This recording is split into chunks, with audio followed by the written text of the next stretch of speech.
ओम शांति, ओम शांति, ओम शांति। चारों तरफ से बुद्धि को हटा के बाबा की मीठी मीठी मुरली सुनेंगे। आज 17 तारीख की मुरली है। मीठे प्यारे प्राणेश्वर प्रिय पिता कहते हैं, मीठे बच्चे, बाप तुम्हें बेहद का समाचार सुनाते हैं। बाप तुम्हें बेहद का समाचार सुनाते हैं। तुम अभी स्वदर्शन चक्रधारी बने हो। तुम्हें 84 जन्मों की स्मृति में रहना है और सबको यह स्मृति दिलानी है। तुम्हें 84 जन्मों की स्मृति में याद में रहना है और सबको यही स्मृति दिलानी है कि 4 युग 84 जन्म। और जिस तरह से बाबा ज्ञान में सबको सुना रहे हैं कि स्वदर्शन चक्रधारी बने हो, तो स्वदर्शन चक्र ही फिर आना है। इसका मतलब प्रश्न है, शिव बाबा का पहला बच्चा ब्रह्मा को कहेंगे, विष्णु को नहीं, क्यों?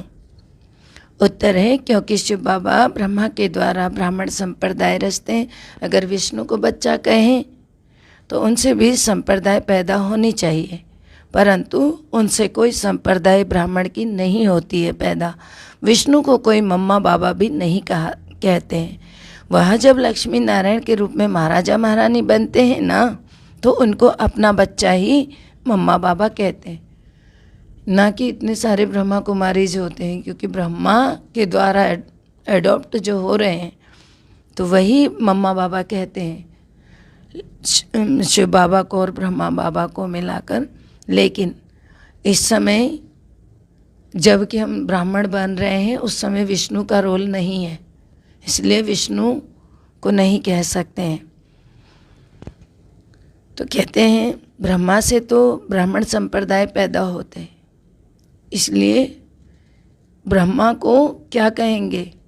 ब्रह्मा को मम्मा बाबा, बाबा शिव बाबा और ब्रह्मा बाबा मिलकर मम्मा बाबा है, दोनों माता पिता है ना। गीत है, तुम ही हो माता पिता तुम ही हो। ओम शांति, ओम शांति।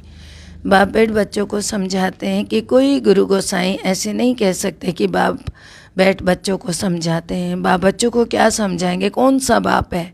यह तो सिर्फ तुम जानते हो ना।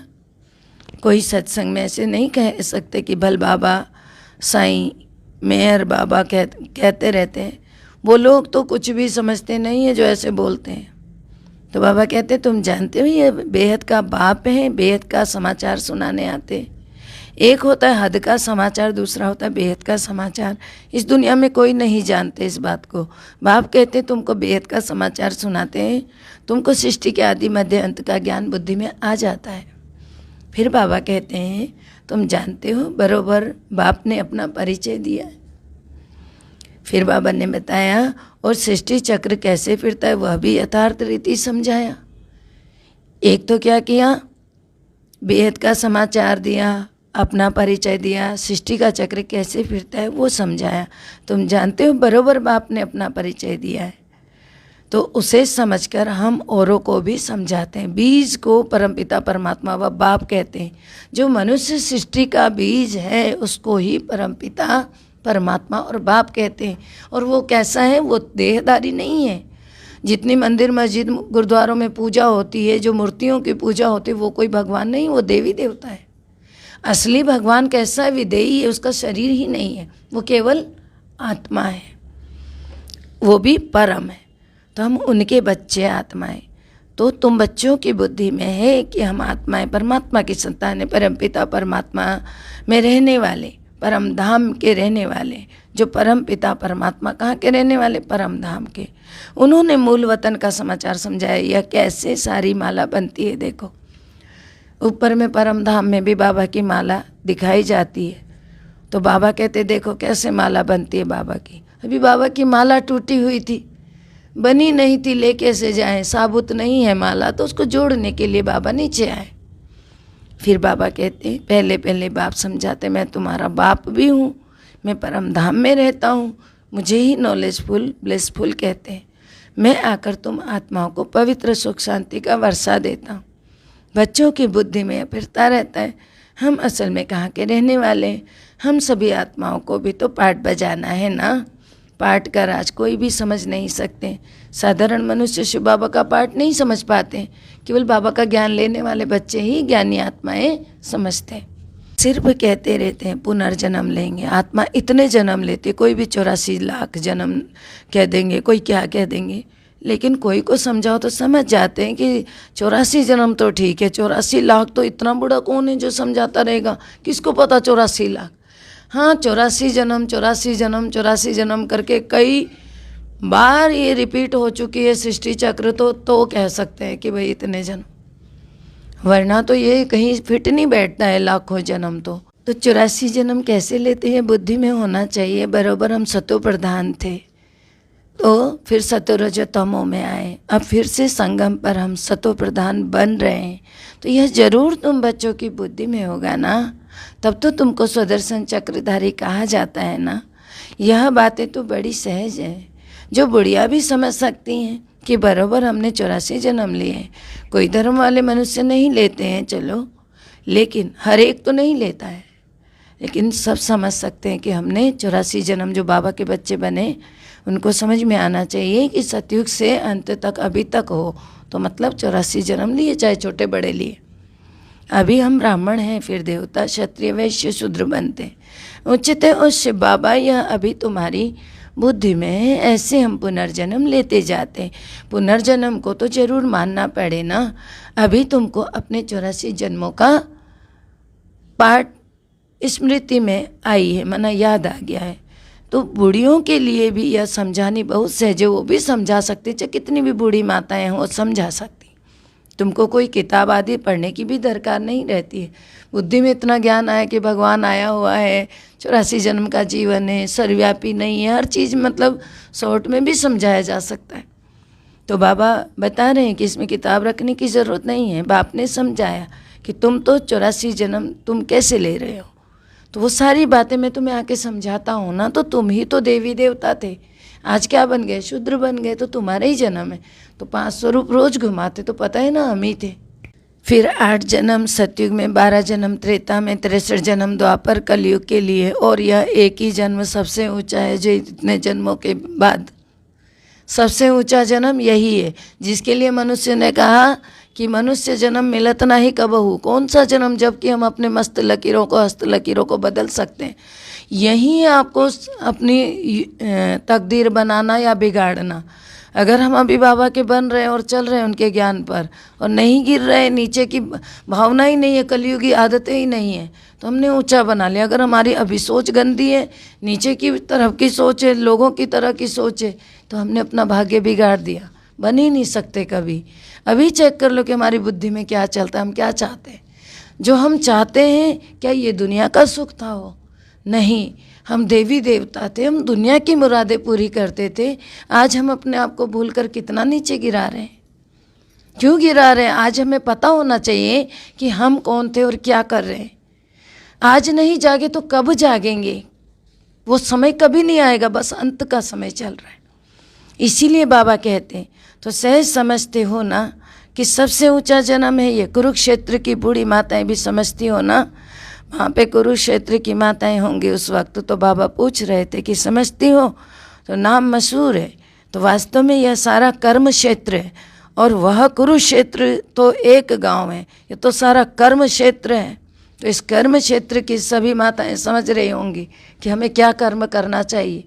अभी बनाना है, चाहे ऊंचा बनाओ चाहे नीचा बनाओ, गिर जाओ तो नीचा बना लो, उठ जाओ तो ऊंचा बना लो। क्यों इतनी दुनिया बाबा के पास टूट पड़ रही है? क्योंकि सबको समझ में आने लग गया है कि यही एक जगह है जहाँ हम इतना ऊंचा बन सकते हैं।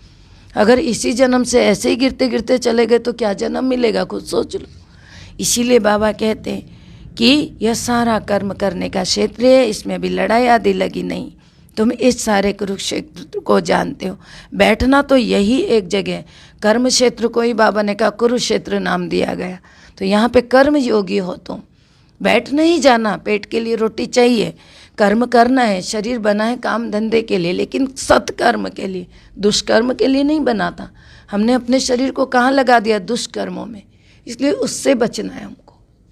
तो बाबा ने बताया है इस सारे कर्म क्षेत्र का रावण पर राज्य है। रावण को जलाते भी यहाँ है, रावण का जन्म भी यहाँ होता है, यहाँ ही शिव बाबा का जन्म होता है, यहाँ ही देवी देवता थे, फिर वही पहले पहले वाम मार्ग में जाते हैं। बाबा भी तो यहाँ भारत में ही आते हैं ना, भारत की ही तो बड़ी महिमा है ना। बाप भी भारत में ही बैठ समझाते। बच्चे तुम 5000 वर्ष पहले आदि सनातन देवी देवता धर्म के थे, राज्य करते थे। उनमें पहले नंबर लक्ष्मी नारायण विश्व पर राज्य करते थे। उनको 5000 वर्ष हुए, उनको फिर विश्व महाराजन महारानी कहा जाता है। वहाँ कोई दूसरा धर्म तो होता नहीं है। तो जो भी राजाएं होंगे तो वह विश्व के महाराजन महारानी ही कहलाएंगे। फिर यह फलाने गांव का या फलाने गांव का कहा जाता है।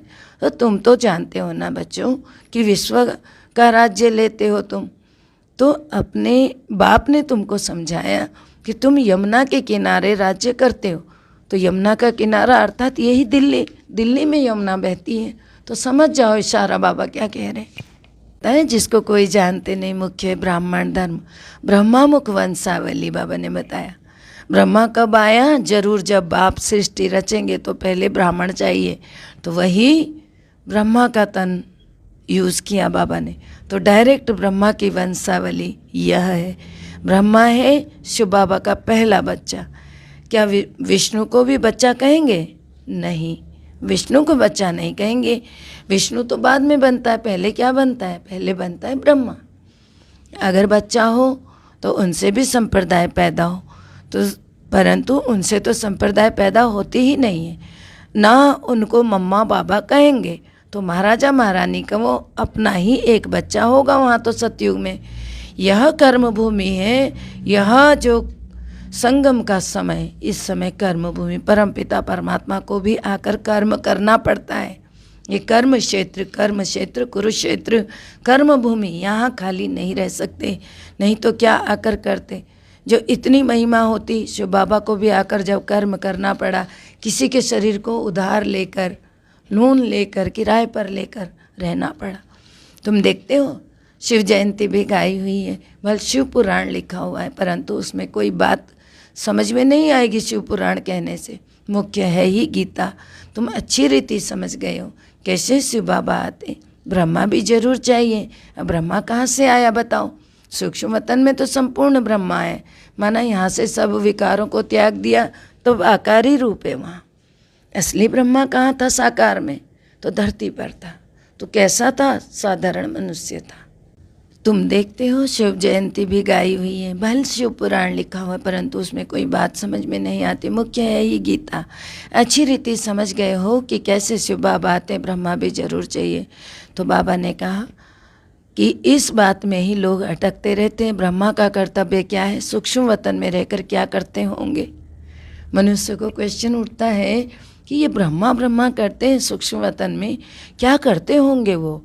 तो बाबा समझाते हैं, जब यह व्यक्त रूप में माना यहाँ पर था, साकार रूप में शरीर से, तो इनके द्वारा ज्ञान देता हूँ, मैं इनको जरिया बनाता हूँ। फिर यही ज्ञान लेते लेते फरिश्ता बन जाते हैं। पहले मेहनत यही करते हैं तो जिससे कि ये पहले फरिश्ता बनते हैं। तो वह है संपूर्ण रूप, जो फरिश्ते वाला रूप है। वैसे मम्मा का भी है, तुम्हारा भी ऐसे संपूर्ण रूप बन जाता है। बूढ़ी बूढ़ी माताएं सिर्फ इतना धारण कर लें कि हम 84 जन्म कैसे लेते हैं।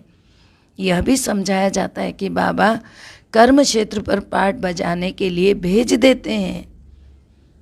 मुख्य बात यह है कि मुख से कुछ नहीं बोलते हैं, लेकिन कर्म क्षेत्र पर पाठ बजाने के लिए नीचे उतारते हैं। अब यह भी ड्रामा बना हुआ है धरती पर आने का। ड्रामा अनुसार हर एक को अपने अपने समय पर उतरना पड़ता है। ऑटोमेटिक है कि उतरती जाती आत्मा नीचे आती है पाठ बजाने। फिर बाबा कहते हैं कि सृष्टि के आदि में पहले पहले कौन थे, फिर अंत में कौन थे। अंत में सारी संप्रदाय क्या बन जाती है? जड़ जड़ीभूत अवस्था को पाए, माना हिल जाती है, पूरा जड़ हिल जाता है। बाकी ऐसे नहीं कि प्रलय हो जाता है। प्रलय नहीं, कुछ एक लोग रहेंगे तभी तो जन्म होगा ना अन्यों का। तो बिना मनुष्य के शरीर का तो कहाँ से संसार आएगा? आने के लिए तो यहीं रुकना पड़ेगा। कुछ मनुष्य रुक जाएंगे यहाँ पर अंत में भी। अब ये कह देते हैं कि श्री कृष्ण अंगूठा चूसता हुआ आता है। अब बाप ब्रह्मा के द्वारा स्थापना कर रहे नए संप्रदाय की, तो परमपिता परमात्मा इस देवी सृष्टि की रचना कैसे रचते हैं? मैंने बताया परमपिता परमात्मा देखो इस सृष्टि की रचना कैसे करते हैं, यह तो तुम जानते हो। वह कृष्ण को समझ बैठे। वह तो कृष्ण ने थोड़ी रचना करी सृष्टि की, शिव बाबा ने करी। उसने उनके द्वारा ज्ञान पाया। जिनके द्वारा ज्ञान पाया वो कितना महान होगा। जिसने ज्ञान पाया उसको भगवान समझने लग गए। इतनी पावरफुल उसके अंदर वो आ गई पावर। तो तुम जानते हो बाबा ही पतित पावन है, अंत में ही आएंगे पावन बनाने। जो कल्प पहले पावन थे वही आएंगे, आकर ब्रह्मा के मुख वंशावली बनेंगे। फिर और पुरुषार्थ करके शिव बाबा से अपना वर्षा लेंगे। रचयिता नॉलेजफुल है, वह है ना। तो वर्षा बाप से मिलेगा। जो है नॉलेजफुल उसी से वर्षा मिलेगा और किसी से नहीं मिलेगा। मिलेगा किसको? सबसे पहले दादा को। दादा माना दादा लेखराज, तभी तो ब्रह्मा बनेगा। तो उनकी ही महिमा गाई जाती। तमेव माताश्च पिता तमेव, बरोबर सच्चा सुख देने वाला वह है। यह भी तुम जानते हो, दुनिया नहीं जानती है। जब रावण राज्य शुरू होता है तभी दुख शुरू होता है। रावण बेसमझ बना देता है। रावण क्या बनाता? बेसमझ, बुद्धि पलट देता है। बालक में जब तक विकारों की प्रवेशता नहीं होती उसको महात्मा समान समझते हैं। लेकिन आज का तो छोटा सा बच्चा भी नालायक होता है। जब बालिग होगा तब लौकिक संबंधी उनको दुख का रास्ता बताना शुरू कर देते हैं। पहला रास्ता बताते तुमको शादी करनी है, जाओ गिरो। अब वहाँ लक्ष्मी नारायण और राम सीता ने क्या शादी नहीं की थी, परंतु उनको पता नहीं था कि उनका प्रवृत्ति मार्ग पवित्र था। वहाँ कोई संबंध से नहीं बच्चे आए, वहाँ दिव्य दृष्टि से आए। यह तो अपवित्र मार्ग है ना, जहाँ पे संबंध बनते हैं। यही सबसे नीचता हो जाती है। वो तो पवित्र स्वर्ग के मालिक थे, हम तो पतित नरक के मालिक बने। यह ख्याल बुद्धि में आता नहीं है, नहीं आता है ना किसी के भी। तो तुम भारत की महिमा सुनाते हो। यह भूल गए कि भारत स्वर्ग था, आदि सनातन देवी देवता धर्म था, पवित्र थे। तभी तो अपवित्र उनके आगे आकर माथा टेकते। पतित पावन बाप ही पावन दुनिया की स्थापना करते। बरोबर पावन भारत था। अभी तो मुख से कहते हैं ना हम पति थे, कोई लड़ाई आदि होगी तो यज्ञ रचेंगे शांति के लिए। तो मंत्र भी तो ऐसे जपते हैं ना, परंतु शांति का अर्थ तो कोई समझता नहीं। वो तो सोचते हैं जब लड़ाई शुरू होगी तो हम लोग शांति की स्थापना करेंगे, वो जप तप करेंगे शांति शांति करके, उससे शांति थोड़ी होगी। परंतु शांति का अर्थ पता ही नहीं है। तो बड़ी सहज गॉड फादर कहते हैं बच्चे ठहरे ना, ठहरे भी तो ना बच्चे। वह हम सबका बाप है, समझे तो ना। तो अगर समझे तो सभी को पता चले कि हम तो सारे भाई भाई ब्रदर्स हैं। तो बरोबर हम प्रजापिता ब्रह्मा के मुख वंशावली बहन भाई ठहरे। सतयुग में तो मुख वंशावली नहीं होती है, सिर्फ संगम पर ही मुख वंशावली होती है। क्योंकि बाबा उनका जरिया बना के मुख से बच्चे अडॉप्ट कर रहे हैं, ज्ञान से ले रहे हैं ना, बच्चों को जन्म दे रहे हैं। जो ज्ञान सुन के नया जन्म ले रहा है, बदल रहा है खुद को नया जन्म। वो नहीं बदल रहा तो वही पुराना जन्म, वही दुनिया, वही तरह का बनेगा। आगे जन्म भी उसका कलयुग में ही होगा, जो नहीं चेंज होगा बल्कि और ही दुखमय होगा। तो बाप कहते हैं मैं कल्प कल्प के संगम युग पर साधारण वृद्ध तन में प्रवेश करता हूँ, जिसका नाम क्या है? ब्रह्मा रखता हूँ। जो फिर ज्ञान को धारण करके अव्यक्त माना इस संसार से शरीर उसका समाप्त हुआ, आत्मिक रूप से चलते हैं तो संपूर्ण ब्रह्मा तब बनते हैं। है वही, दूसरी बात है ही नहीं।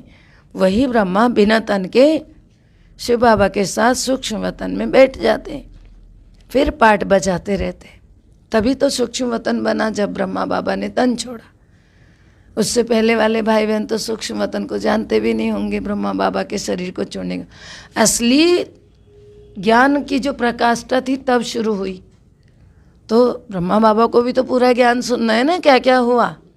तो इसीलिए साथ में दादी का तन लिया, तो सुन रहे थे वो भी उस तन के द्वारा ज्ञान।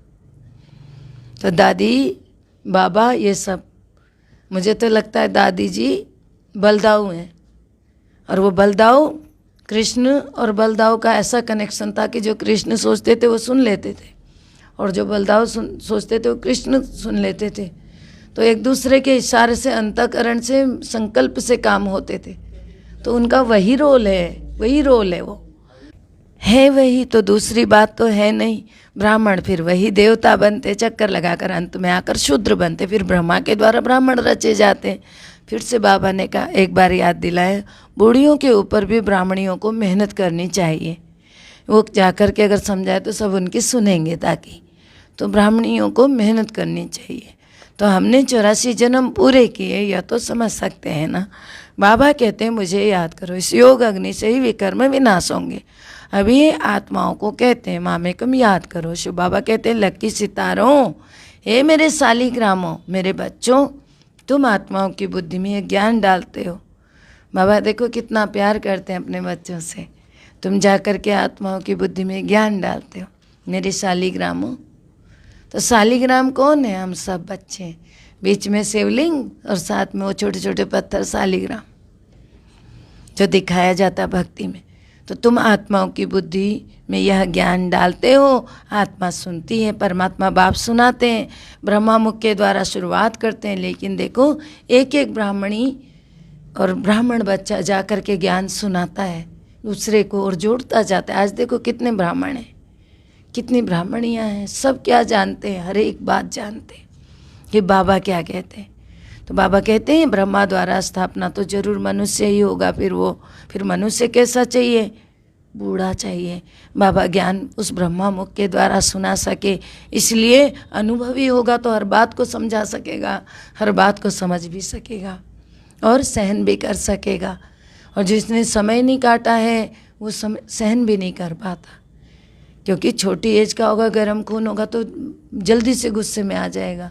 लेकिन उन्होंने क्या किया हुआ था, उनकी आयु निकल चुकी थी 60 वर्ष तक की, सारी चीज़ें छूटने का समय आ चुका था, वानप्रस्थी का समय।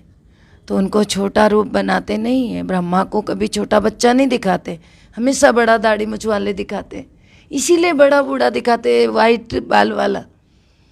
तो त्रिमुखी ब्रह्मा दिखाते, क्यों? क्योंकि तीनों लोकों का ज्ञान मिला उसको, त्रिकालदर्शी बना, त्रिलोकी बना।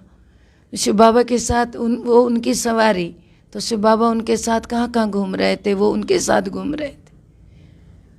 तो उसी प्रकार हम ब्राह्मण बच्चे भी बन गए उन्हीं के साथ साथ। तो सबसे बड़े हमारे ब्रह्मा बाबा। तो जैसे लक्ष्मी नारायण का छोटा रूप नहीं दिखाते, वैसे ही ब्रह्मा का भी नहीं दिखाते। तो ये मानने की बात है कि लक्ष्मी नारायण भी बड़े दिखाते हैं शादीशुदा, तो उसी प्रकार ब्रह्मा बाबा को भी बड़ा बूढ़ा दिखाते हैं। बाप खुद कहते हैं मैं वृद्ध तन में आता हूँ, तुम बच्चों को यही मंत्र सुनाते रहना है। शिव बाबा कहते हैं मामेकम याद करो, शिव को याद करो। ब्रह्मा बाबा कहते हैं शंकर को कभी बाबा नहीं कहेंगे, ब्रह्मा को बाबा कहेंगे। और ब्रह्मा बाबा भी किसको याद करते हैं? शिव बाबा को याद कर। तो वह तो है शिव शंकर को मिला देने वाले लोग, जो भक्ति वाले हैं। यह तो बुद्धि में बिठाना है हमें कि आत्माओं का बाप परमपिता परमात्मा है, तो शिव शंकर को नहीं मिलाना है। ऐसी ऐसी सहज बातें। अब शिव तो परमात्मा है और शंकर कौन है? वो तो विनाशकारी, विनाश के समय के लिए उनको उतारा जाता है, वो दूसरी आत्मा। तो ऐसी ऐसी सहज बातें बूढ़ियों को समझानी चाहिए जाकर। तो बाप प्रश्न पूछते हैं कि आगे तुमको क्या बनाया था? इतना कहे कि स्वदर्शन चक्रधारी बने थे ना बाबा।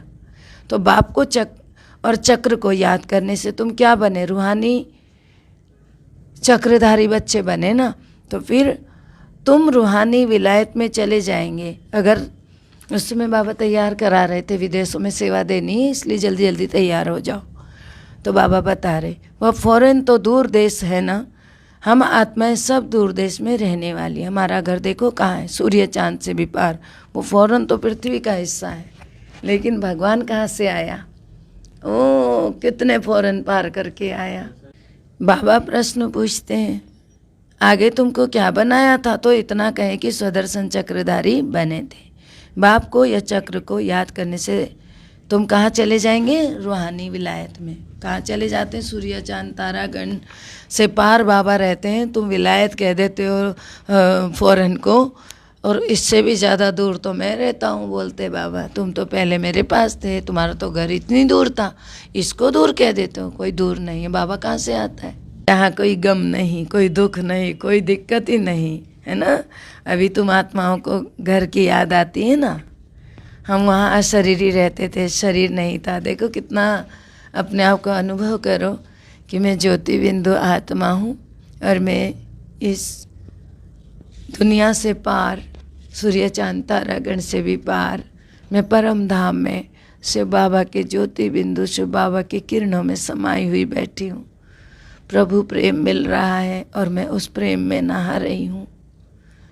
और हमेशा हमेशा मेरा तो यही स्थान था। ये ड्रामा के अनुसार मुझे धरती पर पाठ बजाने जाना पड़ा।